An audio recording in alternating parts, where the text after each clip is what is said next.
2001 in Somaliland, where people have been given the option to decide whether they want to remain as part of Somalia or whether they want to establish their own sovereignty and independence. And overwhelmingly, the people of Somaliland have voted for independence. And that's now part of the Somaliland's constitution. So you won't expect any Somaliland president or administration to change that. This is very much part and parcel of the Somaliland's constitutional law. My name is siiraanyo, about issue that someone just mentioned it. And Mr. siiraanyo, since you took the office about 3 years ago, there was about between 1,000 to 2,000 people were killed in Buuhoodle, Sool, Sanaag and Ayn. To 2,000 people were killed in Buuhoodle, Sool, Sanaag and Ayn. That people were innocent, civilian, nomadic people. Just like the lady here who was killed when the last election was done in Halimo. She was killed when the last election was done in Hudun. When the last election was done in Hudun in January, that was the children, women, and rape happened in Hudun area. What I want to ask you is that when you were mentioning about 21 years, Siad Barre killed you and 50,000 in Somaliland. In about 3 years, there was 15,000 people killed in Sool, Sanaag and Ayn that has a name called Khatumi State of Somalia.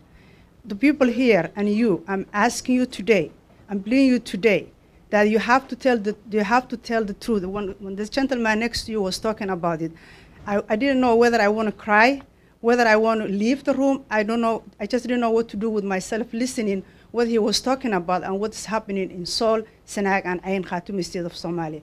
I'm asking you today, you tell your government to stop killing innocent people in Sool and Sanaag Ayn. And the only reason that is happening is that there's two reasons. First, you are forcing them to come along with you, and they say, no, we want to be in part of Somalia. And also, the gas and the oil that you're talking about is part of Sool and Sanaag Ayn. And that's the other reason that all this killing happening. I'm telling everybody here, this is a little Halima. She's 30 years old. Do you have a question, please? My question to you is that I'm pleading to the president today, Mr. siiraanyo, you have to call your organization. You have to call Hargeisa. You want to call Hargeisa and tell them, please stop killing. As we're speaking now, I'm talking to you. There is a killing happening in Hudun. You know that. There's a killing happening in Las Anod. You know that. There's a killing happening anywhere in that region. Please stop it. Please tell the world the truth about what's happening. And anybody want to make a fact checks that can come to me.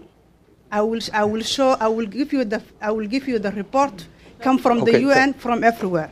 Thank you. I think what that lady has said is completely false and far from the facts. I don't think you should say this is American. Well, I don't know how to answer to you because if you, Okay. the people in Boardland areas you are talking about are part of Somaliland. They are not. They are part of Somaliland. Historic, and they are part of Somaliland. Sorry, you asked the question. You have asked a question. Let me answer that question. If you have just want to make a statement, it's up to you. Make the statement and that's your problem. It's up to you. Make the statement and that's your problem. Okay, okay, if we move on to the... Well, just keep quiet then. And let me give me a chance. The people you are talking about are people of Somaliland. Concretely from the administration and also congressional leaders this week. How so? We have a couple of objectives for our visit. First of all, we would like to seek an increased development assistance to Somalia. Seek an increased development. The U.S. government and other members have now. I understand the U.S. government and other members have now lifted arms embargo on Somalia. We would like to see how we can benefit from that. We have been part of the solution in the region. We have been stable and security, so we would like to build our security in order to achieve regional stability and security. We also. My name is Solomon Mohammed. I'm from North Carolina, and I'm from Khatumi State of Somalia. I welcome Mr. siiraanyo and his group, but I will advise you that here in America, we have something they call fact check, and you better be careful now. And if I go back to my,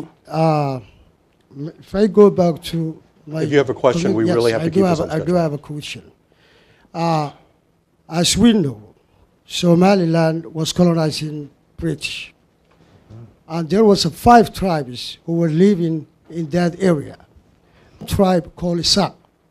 There is none of another tribe with the other 4 tribes here with you today. And the only people who want to separate from Somalia is nothing but you, as a Isak tribe. I'm a Durbahante, as a Khartoum state, and the Gudubirse with the Awdal state, with Makhro or Sirgali state, none of them need to separate from Somalia. Are you the only people who forcing and lying all over the world, Somalia? Are you the only people who forcing and lying all over the world that you have a legitimate reason to separate? Do you have a question, not a statement? Yes, sir, I'm coming up.